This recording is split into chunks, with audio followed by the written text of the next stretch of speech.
I wrote this poem when the bombs were dropping on Gaza, and I was the media spokesperson for the coalition, doing a lot of the organizing. And we had stayed up to about 6 o'clock in the morning, perfecting every soundbite. And by the end, if you're Palestinian, you know most Palestinians get tired and start pronouncing our P's as B's. So we become Palestinians by the end of the day. So I was practicing my P's all night.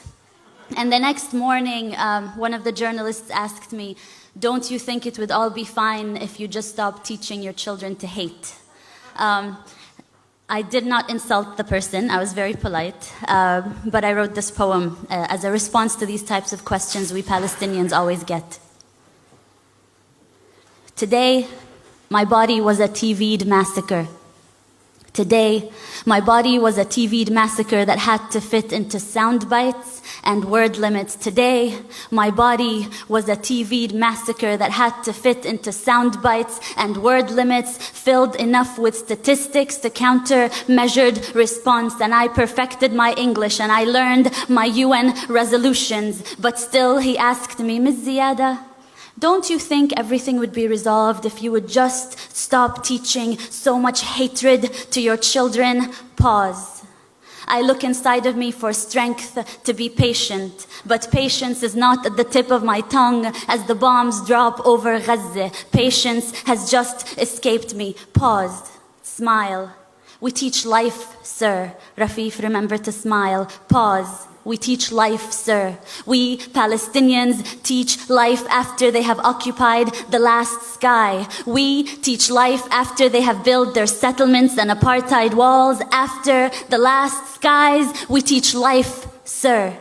But today, my body was a TV'd massacre made to fit into sound bites and word limits. And just give us a story, a human story. You see, this is not political. We just want to tell people about you and your people. So give us a human story. Don't mention that word apartheid and occupation. This is not political. You have to help me as a journalist to help you tell your story, which is not a political story. Today, my body was a TV'd massacre. How about you give us a story of a woman in Gaza who needs medication? How about you? Do you have enough bone-broken limbs to cover the sun? Hand me over your dead and give me the list of their names in 1,200 word limits. Today, my body was a TV'd massacre made to fit into sound bites and word limits and move those that are desensitized to terrorist blood. But they felt sorry.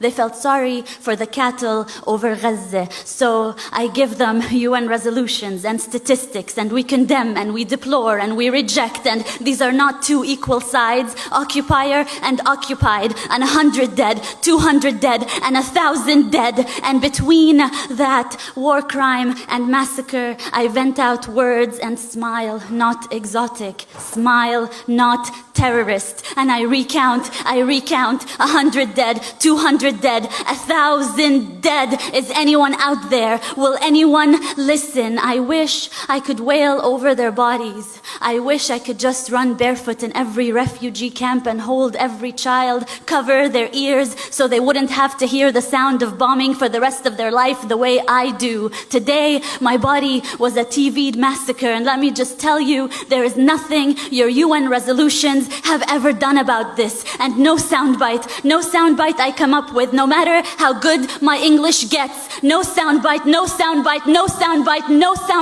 will bring them back to life. No soundbite will fix this. We teach life, sir. We teach life, sir. We Palestinians wake up every morning to teach the rest of the world life, sir.